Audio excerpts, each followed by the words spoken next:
درد ہوتا ہے، کیا رنگ۔ 12,000 دینار لے کے بادشاہ آیا اور آ کے حضرت کو پیش کیے کہ حضور آپ دیں اس عیسائی کو ڈبل دیں اور جائیں کام کریں۔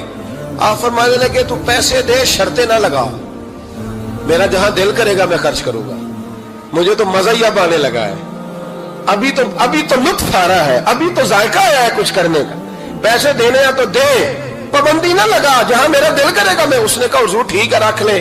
حضرت نے فجر مسجد میں پڑھی، جیب میں 12,000 دینار تھے، اعلان فرمایا بھی کسی اور کی بیٹی بھی بیٹھی ہے تو پیسے میرے پاس ہے۔ وہ 12,000 دینار بھی بانٹ دیا، اور 12,000 دینار بانٹ کے نہ تو پھر چلے گئے کھیت میں چارہ کاٹنے۔ اس عیسائی کو کسی نے بتلایا کہ ان کے پاس تو 12,000 آیا ہے پر تجھ سے جان نہیں چھڑائی انہوں نے، کہ وعدہ یہ ہوا تھا کہ 6 دیں گے تو جائیں گے، جب تک دیں گے نہیں تیرے گھر میں کام کریں گے۔ وہ نہ چارہ کاٹ رہے تھے، حضرت صاحب تو وہاں پہنچ گیا، دور جا کے کھڑا ہو گیا، کہنے لگا بابا پہلے تو میں نے مسلمانوں کے اخلاق سنے تھے، اب تو میں نے دیکھ بھی لیے، پر یہ بتا جب 12,000 آیا تھا جان کیوں نہیں چھڑائی؟ تو حضرت چارہ کاٹتے کاٹتے رو پڑے، فرمانے لگے تو نہیں نہ جانتا یہ بیٹیاں سانجھی ہوتی ہیں، پتہ نہیں نا، میرے رسول پاک نے تو حاتم تائی کی بیٹی کے سر پہ کپڑا رکھ کے کہا تھا بیٹیاں برابر ہوتی ہیں، تو یہ نہیں پتا جب اس کی 6 بیٹیوں کی شادی ہوئی ہے میرے اندر روحانیت کتنی بڑی ہے۔ فرمایا پھر 12,000 آیا ہے تو 2-4 بچیاں پھر گئی ہیں، تو یہ نہیں پتا میں اندر سے راضی کتنا ہوں، میں تیری نوکری کرتا رہوں گا، پتہ نہیں اللہ کتنی بیٹیوں کو بیاہ دے گا۔ اتنا رویا، وہ عیسائی کے پیروں میں بیٹھ گیا، کہنے لگا بابا میں نے تیری مخالفت کی ہے پر تیرے قریب آ کے پتہ چلا ہے کہ تو بہت اونچے اخلاق کا مالک ہے، اور اگر تیرا یہ مقام ہے تو تجھے اخلاق سکھانے والے محمد عربی کی شان کتنی ہوگی۔ ظالم کی بولیے جاتے نہیں لوگ جھوٹے گواہ بن کے، وکیل صاحب کو نہیں پتا ہوتا کہ یہ بندہ مجرم ہے جو میرے پاس آیا، کیا مجرموں کے وکیل نہیں ہوتے؟ بولے تو اس کو پتہ نہیں ہوتا وکیل صاحب کو کہ یہ صاحب مجرم ہے، میرے پاس مقدمہ لے کے آئے، اور اگر بے ادبی نہ ہو جائے تو میرا خیال ہے قاضی عدالت کو بھی پتہ ہوتا ہے کہ مجرم کون ہے اور مظلوم۔ میرے نبی پاک صلی اللہ علیہ وسلم نے اس قدر زیادہ سختی فرمائی اس مسئلے میں، فرمایا جس کو پتا تھا کہ فلاں آدمی ظالم ہے، ظلم کر رہا، پھر وہ ظالم کا گواہ بنا یا اس نے ظالم کی مدد کی، کتنی کی؟ شارحین لکھتے ہیں چاہے اس نے ایک جملہ بول کے کی، چاہے ایک، سارے بولیے، چاہے ایک غریب کو اس نے ظلم کیا تو کہتے ہیں علاج یہ سی، چاہے ایک جملہ بول کے کی، شارحین اس حدیث کی شرح میں لکھتے ہیں ایک جملہ بول کے چاہے مدد کی، جس بندے نے کسی ظالم کی مدد کی کسی مقدمے میں یا کسی صورت میں اور اسے پتا تھا یہ ظالم ہے، میرے نبی پاک صلی اللہ تعالیٰ علیہ وسلم فرماتے ہیں اگر اس نے مدد کی، ابھی ظالم کی بات نہیں ہو رہی، ظالم کے مددگار کی بات ہو رہی، اگر کسی نے ظالم کی مدد کی تو حضور فرماتے ہیں خدا بھی اس سے بری ذمہ ہے، رسول بھی اس سے بری ذمہ ہے۔ سنبھال کے رکھے اپنی نمازیں، قربانیاں، حج، زکوٰۃ سنبھال کے رکھے۔ اگر ظالموں کا مددگار ہے، الیکشن آ لینے دے، آپ کو نظر آ جائے گا کون کون ظالموں کا مددگار ہے، نظر آ جائے گا، اپنی جیب سے لوگ پیسے دے کے ظالموں کی مدد کریں گے، ان کے فلیکس چھپوائیں گے، بورڈ لگوائیں گے، جیبوں سے پیسے دیں گے۔ ہم نے خود آگ لگائی ہے چمن میں اپنے، بے سبب گردشی ایام کو الزام نہ دو، ہم نے خود نور کا ظلمت سے کیا ہے سودا، کر کے توہین سحر شام کو الزام نہ دو۔ ظالموں کے مددگار میدان میں آ گئے، یہ چھوٹا لفظ نہیں، میرے حبیب پاک صلی اللہ علیہ وسلم نے فرمایا جو ظالم کا مددگار ہے سن لے جو سجن کے ساتھ کچہری جاتا ہے، وہ یاد رکھے جو دوست کا گواہ بنتا ہے، وہ یاد رکھے جو کہتا ہے میں مانگی گیا تھا، مجھے بلایا گیا تھا قبضہ چھڑانے کے لیے کسی غریب بیوہ کی جائیداد پہ، وہ سن لے تو مدد کر کے نہیں آیا، تو خدا کے ذمے سے نکل گیا ہے۔ رسول پاک نے فرمایا تیرا میرا تعلق ختم ہو گیا، تو ظالم کا مددگار ہو گیا، پھر تو کہتا میں بے چین ہوں، میں بے قرار ہوں، میں آزمائش کا شکار ہوں، پلٹ کے دیکھ تو صحیح تیرا گناہ کتنا بڑا ہے۔ میرے نبی پاک صلی اللہ علیہ وسلم کا ایک اور فرمان سننے، ابن ماجہ ابو داؤد میں موجود ہے، اس حدیث کو آپ نے یاد کر لینا، کر لیں گے انشاءاللہ، سارے کہیے انشاءاللہ کر لیں گے یاد۔ حضور صلی اللہ علیہ وسلم نے فرمایا اگر تو ظالم کی مدد کرے گا نا، یہ لفظ دل کی تختی پہ لکھ لینا، یہ مکافات عمل ہے، مکافات عمل دنیا، ادھر کرو گے تو ادھر بھرو گے۔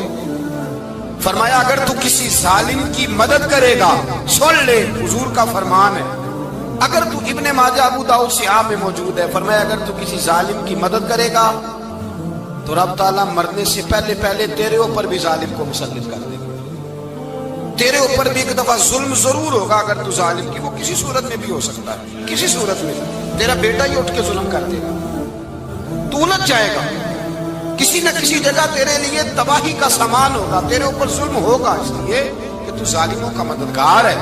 چاہیے یہ تھا کہ تو مظلوم کی مدد کرتا، انسانی ایمانی یقین کا فریضہ سر انجام دیتا، تو ظالموں کا مددگار ہو گیا ہے۔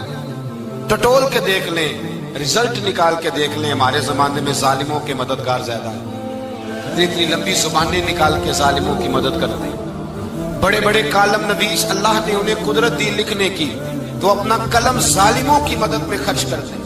وہ لوگ جن کو اللہ تبارک و تعالیٰ نے قدرت دی، ہمت دی، طاقت دی، کچھ لوگ ان کے حلقہ احباب میں وہ اپنے لوگوں کو استعمال کر کے ظالموں کی مدد کرتے ہیں، ظالموں کی مدد کرتے ہیں۔ میرے نبی کریم سید عالم نور مجسم صلی اللہ علیہ وسلم نے فرمایا اگر تو نے ظالم کی مدد کی تو جب تک تو توبہ نہیں کرے گا رب تجھ سے ناراض ہی رہے گا۔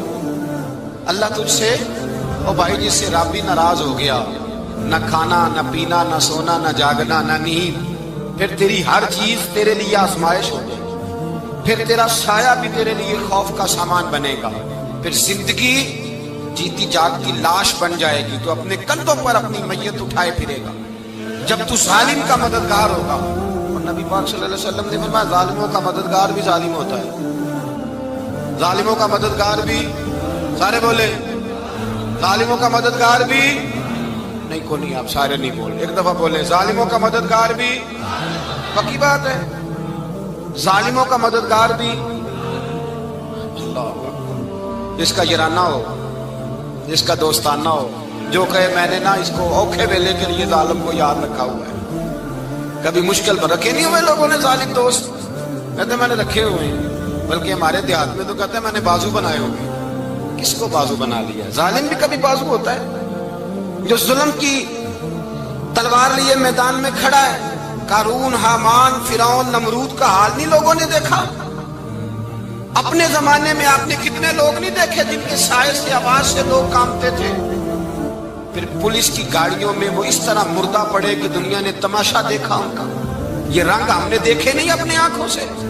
فرمایا ظالم کا مددگار بھی، جو کار میں بٹھا کے لے کے گیا وہ بھی ظالم، جس نے چائے پلائی وہ بھی، جس شخص نے کھانا کھلایا وہ بھی، جو کچہری تک ساتھ گیا وہ بھی، جس نے فلیکس کے نیچے، بڑے شرابی کے نیچے چھوٹی اپنی فوٹو لگائی وہ بھی، جو ووٹ کی پرچی ڈالنے گیا وہ بھی۔ کہہ دینا باہر نکل کے کہ حضرت صاحب نے سیاسی تقریر کی ہے، کہہ دینا، پر بات تو سچی ہے نا۔ خو کرے ہم تو سے تھوڑا سا گلا بھی سن لے، خو کرے ہم تو سے تھوڑا سا بھی گلا۔ امام مالک کے پاس ایک بندہ آیا، اس نے کہا حضور میں درزی ہوں، ایک ظالم بادشاہ مجھ سے کپڑے سلواتا ہے، میں تو ظالموں کا مددگار نہیں نا۔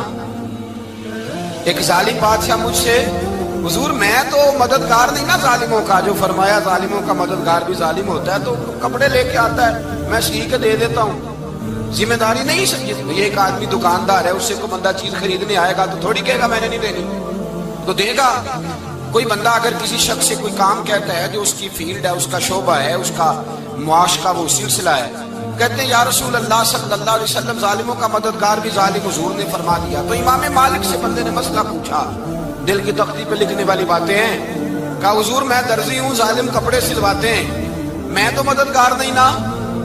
امام صاحب کہنے لگے نہیں، مددگار تو وہ ہوگا جو تجھے سوئی دھاگا فراہم کرے گا، تو پورے کپڑے سی کے دیتا ہے، تو خود بہت بڑا ظالم ہے، تو پورے سوٹ سی کے دیتا ہے، تو بہت بڑا ظالم خود ہے۔